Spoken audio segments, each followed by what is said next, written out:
Assalamualaikum warahmatullahi wabarakatuh. Bismillah, alhamdulillah, salatu wassalamu ala rasulillah wa ala alihi wa sahbihi wa man walah. La hawla wa la quwata illa billah amhad badah. Rabbi syrah li sadri wa yassir li amri wahlul uqdatam min lisani yafqahu qawli. Perkenalkan, nama saya Ahmad Azki, Fakultas Dakwah, Prodi Manajemen Dakwah, akan memenuhi syarat tugas dari kaidah tafsir dengan materi am dan khos.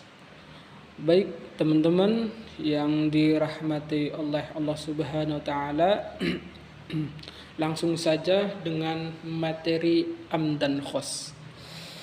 Apa itu am dan apa itu khos? Am menurut bahasa adalah berarti dalam umum, merata dan menyeluruh. Sedangkan menurut istilah, para ulama memberikan pengertian sebagaimana menurut Imam Abu Husain Al-Bisri, al-amu huwa lafdu al-mustakhriku li jami'i ma yasluhu lahu bihasabi wad'in wahidin. Am adalah lafaz yang menunjukkan pengertian umum yang mencakup satuan-satuan afrod yang terdapat dalam lafaz tanpa pembatasan jumlah tertentu. Jadi am adalah lafaz yang digunakan oleh Al-Quran untuk menunjukkan arti yang luas, yang tidak terbatas, yang terbatas. Contoh seperti lafaz al-insan dalam Quran surat Al-Insan ayat 2-3. Itu innal insana lafi khusr illal ladzina amanu wa 'amilus solihati wa tawassaw bil haqqi wa tawassaw bir. Innal insana lafi khusr, sesungguhnya manusia itu benar-benar dalam kerugian. Ya. Lafaz al-insan dalam ayat ini meliputi dan mencakup seluruh manusia yang ada di muka bumi ini. Jadi bukan hanya umat muslim saja, tetapi non-muslim pun masuk ke dalam ayat ini. Itu selanjutnya bentuk-bentuk lafaz am dalam Al-Quran terdapat banyak. Ya, mungkin sedikit saya menyampaikan dengan contoh tersebut, yaitu lafaz am dalam Al-Quran. Lafaz am dalam Al-Quran dapat dilihat dengan ciri sebagai berikut, ya. Lafaz kulun dan jami'an. Dalam surat lafaz kulun yaitu kulun.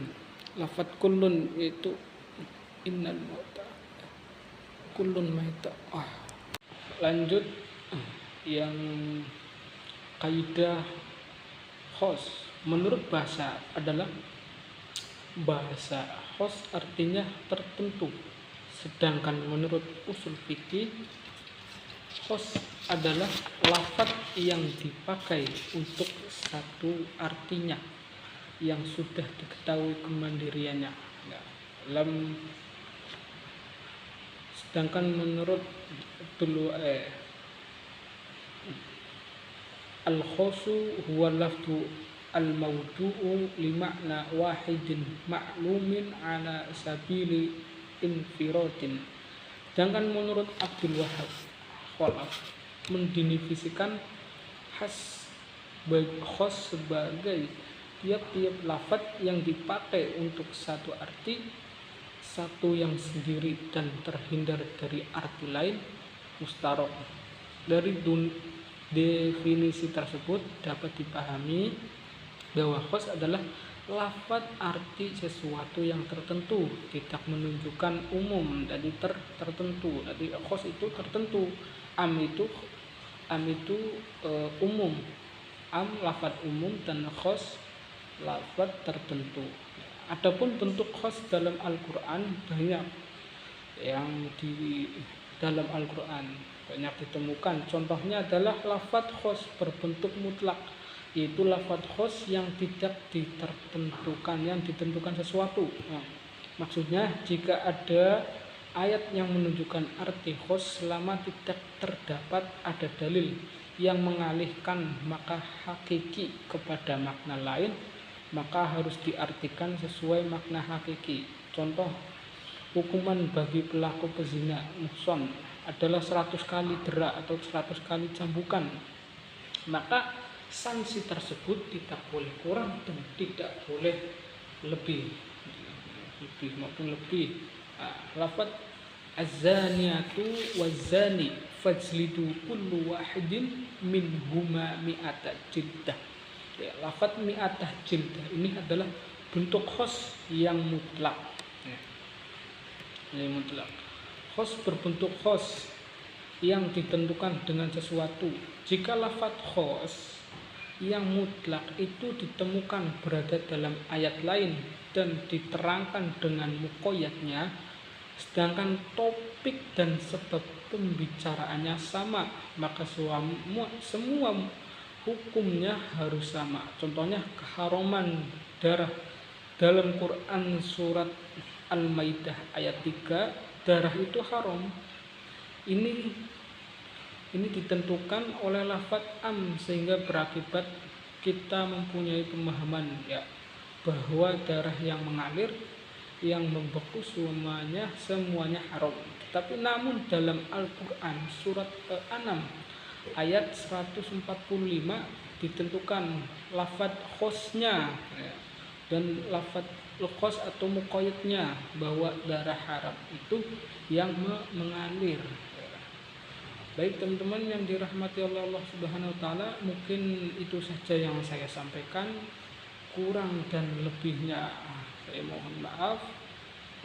Wabillahi taufiq wal hidayah.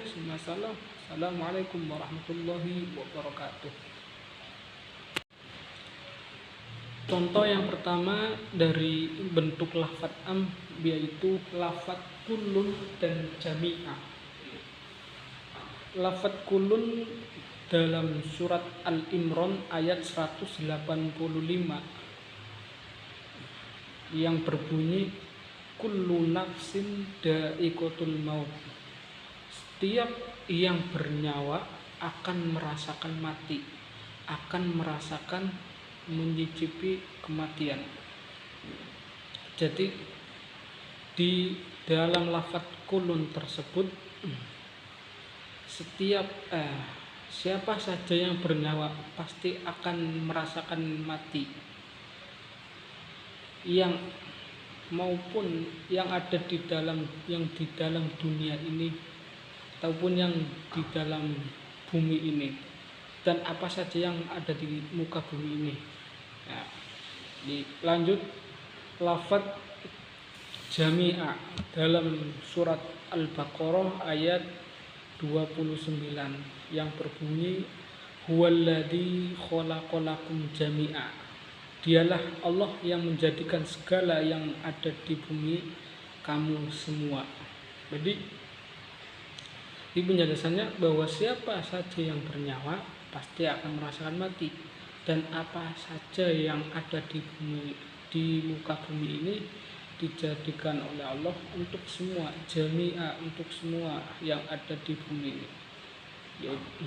Lanjut bentuk am yang kedua yaitu bentuk am lafadz mufrad yang dima'rifatkan oleh alif dan lam atau al yang menunjukkan jenis. Contoh seperti lafadz surat An-Nur ayat 2 yang berbunyi az-zaniyatu waz-zani fajlidu kullu wahidin minhuma mi'ata jildah.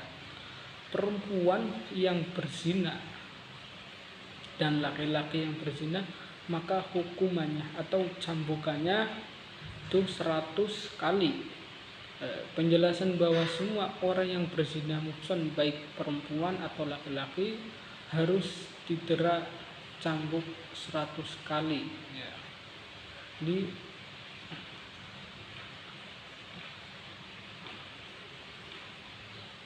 penjelasan semua orang yang berzina muhsan baik perempuan atau laki-laki harus didera cambuk 100 kali ya.